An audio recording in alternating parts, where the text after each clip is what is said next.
morning, Bucknutters. Welcome to the Bucknuts Morning 5 here on Wednesday, March 30th, 2016. I am Dave Biddle, very happy to be joined by Steve Helwagen. Steve, I've never seen anything like this from Ohio State's basketball program. We'll get to football later in the show, but I do want to start off with some basketball.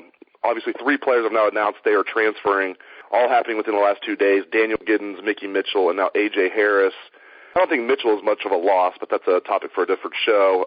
Steve, just in general, this program seems to be in disarray. You had a really good recruiting class, one of the best recruiting classes in the nation, a 5-man recruiting class. Austin Grandstaff left in December. Now 3 more of those recruits have left. Jaquan Lyle's the only one left. 80% of that class is gone. This program just seems to be in disarray. That's my take. What is yours?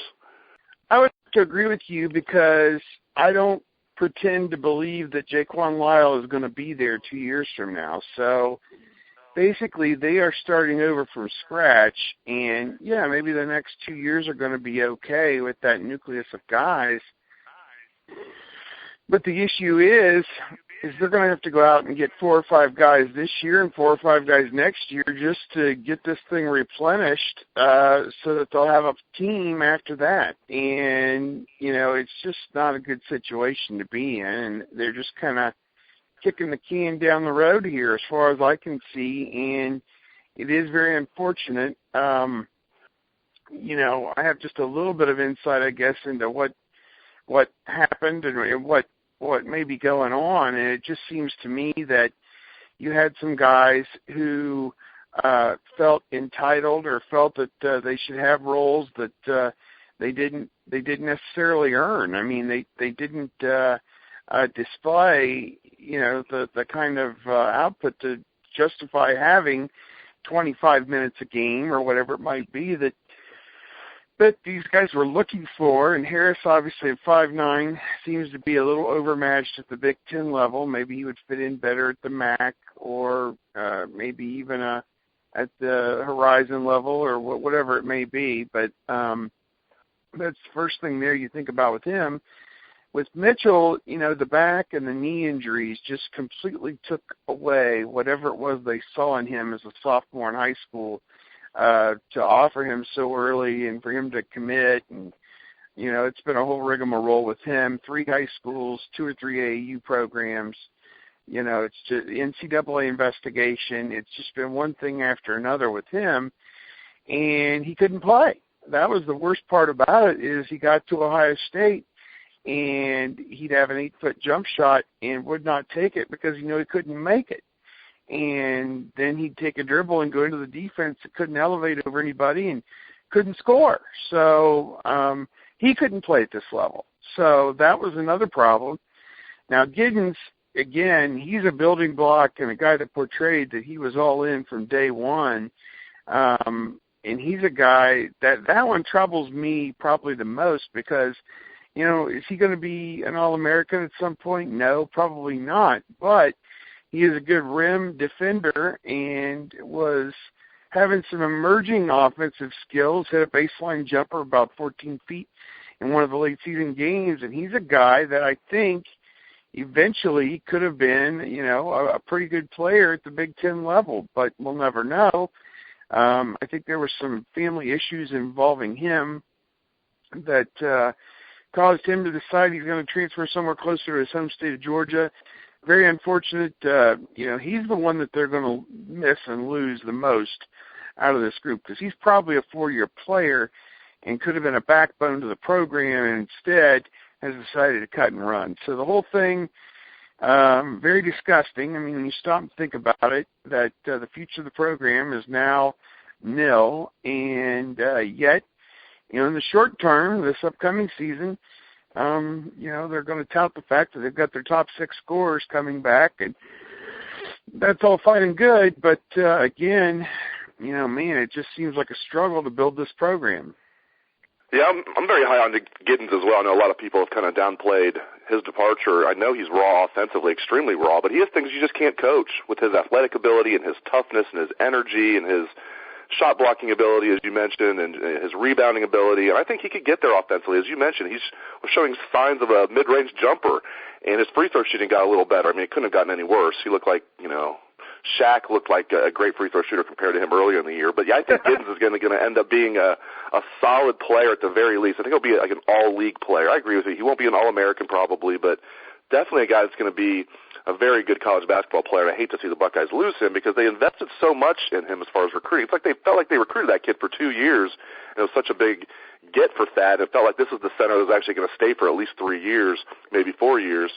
So I hate to see him go. I hate to see A.J. Harris go, too. I might be the only one that thought that he was going to eventually be a good point guard for Ohio State because for all of his faults, he was just a freshman. Sometimes it looked like he was shot out of a cannon. He was so fast, and he has the athletic ability. He's got a pretty good stroke. I mean, he's not like throwing bricks up there. I know he shot in a low 30% from three-point range, but I think he could have definitely improved on that and became a moderately good three-point shooter. So I hate to see him go, too. Again, I don't think Mitchell is any loss at all. So one more question about basketball. They released this the press release yesterday when they talked about A.J. Harris is now leaving and the other two guys were leaving. They threw in there that, hey, by the way, the top 6 scorers are all coming back next year. Top 6 scorers are all coming back. That's assuming that Trevor Thompson does come back. That sounds good, but where's the depth going to come from? And where's the depth in backcourt going to come from? They were already, to me, a point guard short this year. A.J. Harris was the only true point guard on the team. Now you take him off. You have Jaquan Lyle and you have Cam Williams as guards, but they're really, I know Jaquan Lyle's a point guard, but to me, they're really shooting guards. Jaquan Lyle maybe even a small forward, really. Where are they going to get depth from, Steve? That is a great question. I think that they are praying that Markel Johnson will reclassify to 2016 from Cleveland East Tech, and that way he could join the team this upcoming year. But, heck, he sent out signals yesterday that he has no idea what he wants to do yet, so he doesn't have a top 5 anymore, where it was just, a few weeks ago. I mean, the story just gets stranger as we go. I mean, the kid released a top 5 a few weeks ago that was NC State, Ohio State, Louisville, Virginia Tech, and Cleveland State. And now, that the runway's been cleared for him at Ohio State to play about 20 minutes a game next year, he comes out and says he doesn't have a top 5. Also comes out from sources that I have, well-placed, that he does have some work he's got to do, maybe even a summer class that he's got to pass in order to get his diploma and be able to reclassify. I think it'll be very telling here in the next week or two. The King James team is starting up. If Markel Johnson is playing on that team, then it's pretty clear he's going to be doing that most of the spring and summer and would not be available to enroll right away. I mean, he could enroll in August, obviously, for the start of the true school year, and that'd be fine if that's what it comes down to. But you're right, Dave. I mean, and I get in arguments. We have a great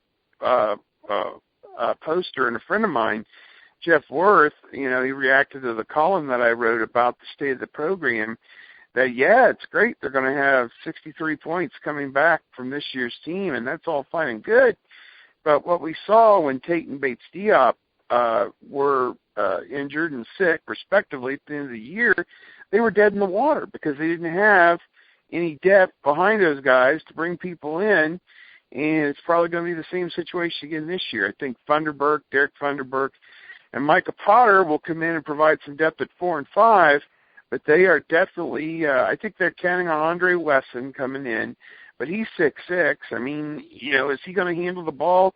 He could play the wing. I think that if they got Markel Johnson and Andre Wesson, I think some of the fears would allay themselves. But, again, we're kicking this can down the road because in 3 years, there's probably not going to be juniors or seniors on the team again. And how good are they going to be in 3 years? Will Thad Mott even be the coach in 3 years? I think there's a lot of questions out there right now about where this thing's headed. Well, thankfully, let's switch gears and talk some football. I'm sure a lot of listeners out there are saying hallelujah to that.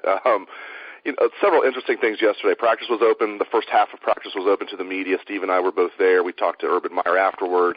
Steve, one of my biggest takeaways from yesterday, probably the most interesting thing that I saw, was Damon Webb running with the first team at safety. And I know spring depth charts are very fluid, but he was running ahead of Cam Burrows yesterday. Obviously, the Buckeyes are without Eric Smith right now. You have Damon Webb running with Malik Hooker as the first-team safeties. I think Damon Webb can be a very good safety. I mean, he's always shown a willingness to tackle. They're going to bulk him up a little bit more. And then you add in his background as a corner, you have to think he's going to be a very good coverage safety. So I think, Damon Webb, I think that's very encouraging for Ohio State that Damon Webb was running with the first team at safety yesterday. Definitely. I think he's got good ball skills, and he's not afraid to hit. And I think that they're really teaching him. And obviously you have Greg Schiano as the safeties coach and the secondary coach, I suppose, the co-coordinator, and I think he's going to do a good job bringing those guys along. I think they've already seen great strides out of Malik Hooker, and he's coming along. I think Burrows, if he starts or if he provides depth one way or the other, he's played at least a little bit of football at this level, so he can help out. So I think that's three pretty good safeties, and you add Eric Smith back in there whenever that day comes.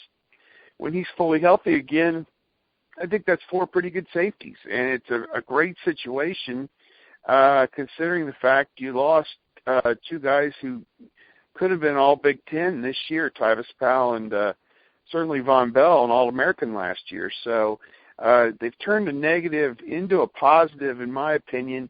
Eric Glover-Williams also moved over there.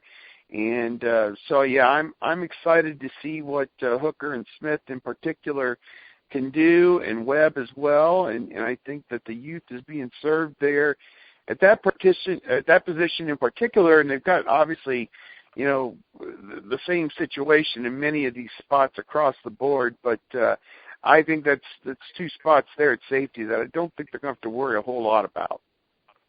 Yeah, I'm with you there. I think if Eric Smith is healthy, I think he's going to be a starter, and I think Malik Hooker is locked in to being a starter, and you have Damon Webb, I think, will probably be the top backup if those top two guys stay healthy, and then maybe Damon Webb can also play nickelback. As you mentioned, Cam Burrows, a veteran guy. It's good to have him back there. So suddenly, safety was my biggest concern entering spring, and I'm with you. It's all of a sudden not looking too shabby at all. And they have a pretty good guy coaching them in Greg Schiano. It's fun to watch Greg Schiano work with the safeties during practice. We only got to chat with Urban Meyer for about 10 minutes yesterday, but it was so action-packed, as it always is with Coach Meyer. There's so much information that he throws out there. Just want to get your thoughts on some of the highlights. He talked about the O-line is now his biggest concern. It was the defensive line. Now he says it's the offensive line. And Donovan Munger has blood clots. Again, that's tough to hear that. I hope his career's not in jeopardy here. Such a nice young man. I've talked to him many times. Just anything that stood out to you from our conversation with Coach Meyer yesterday, Steve? Yeah, tough situation for Munger, and you hope he gets a clean bill of health and can get back in there. Obviously, as a football player, you run the risk of bruising and perhaps even bleeding, and that blood clot situation would not be good. So, obviously, got to get that figured out with him, and hopefully, however they can resolve that, hopefully he can resume his football career, because Michael Hill and Tracy Sprinkle are pretty good. I think those interior spots, you don't have a lot of depth.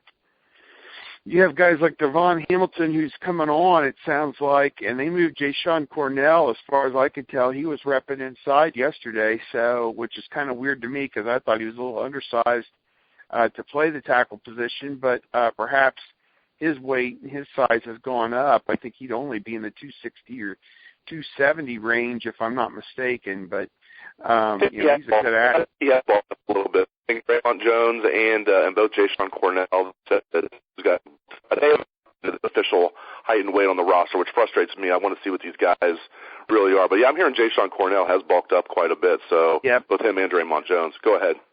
Yeah, I think beyond that, I am definitely concerned about wide receiver. Now, I think you believe Noah Brown, who is still somewhat unproven, obviously, but did have a great preseason camp last year before his injury. And Corey Smith, we've seen him do it in games against Oregon, against Alabama, made big plays in both those games, and was really getting off to a start last year before he got injured. Those two guys I think you're going to be counting on. Curtis Samuel is kind of the hybrid guy between both spots. KJ Hill, I think, is dynamic, but again, can't turn it loose just yet. You're getting those four guys back. You have 8 other scholarship wide receivers out there this spring, and it doesn't sound like anybody has really caught Coach Meyer's fancy yet. I think Austin Mack and Torrance Gibson have shown a few things, and those are the two guys whose names you hear quite a bit. I think they're waiting on the Clark and Campbell and McLaurin and Dixon and those guys to really step up. Alex Stump coming off injury, remains to be seen if they'll get anything out of him this year. But, I think that to me is a major trouble spot because Coach Meyer said, as I believe it was Doug Lemarie's from the Plain Dealer asked him, you are hoping to throw the ball a little bit more this year and achieve more balance offensively. I don't have the numbers in front of me, Dave, but my guess is they probably ran the ball almost two-thirds of the time last year with Barrett and Elliott and only threw it about one-third of the time, and he knows they have to balance that out because you don't have Ezekiel Elliott back there anymore to take all those carries. And, they do like Weber, and they do like Dunn, and they do like Antonio Williams, but there's a limit to what you can do running the football without an Ezekiel Elliott. So I think throwing the football is going to be important, and they don't have the receivers right now in their mind to accomplish that. Need some guys to step up is probably the biggest thing that I heard out of him yesterday. Well, we covered a lot of ground on today's show. Great stuff, as always, out of Steve Helwagen. Thank you very much, Steve. All right, Dave. We'll see you later.